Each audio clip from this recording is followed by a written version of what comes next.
we start with Sydney, that's where this population turnaround has been the starkest, and when the rebound of prices over the first half of this year has been strongest, also coming out of a deeper hole. But with the Sydney market, we're heading into pretty diabolical territory as far as affordability goes, and by the end of this year, the market's looking like it'll be very stretched, and we'll start to see some of those spillovers, demand softening, household formation rates changing, and probably some spillovers in terms of internal migration to more affordable markets. If we turn now to Melbourne, the turnaround there in population growth has been quite strong, but the market has been much more sluggish. The vacancy rates in Melbourne's rental market have been more uneven, have been slower to tighten than in other markets, but they're clearly tight now.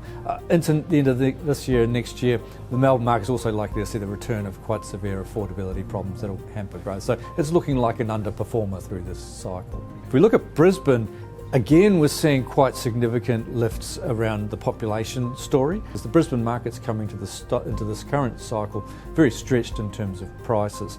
The tension there is we've got quite acute affordability strains, but also very low levels of rental vacancies, so a very tight market in terms of the physical supply-demand balance.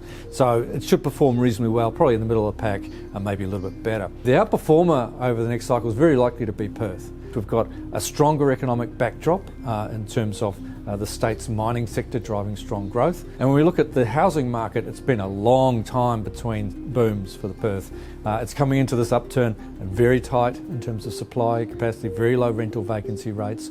The smaller states look likely to be the laggards. In the case of South Australia and Tasmania, both have been largely bypassed by the population resurgence. There may be some spillover demand, but both are actually still contending with quite stretched affordability, particularly for local buyers. And of course, within each market, we'll have this also the houses versus apartments split, which we may see some shifts relating to affordability as well.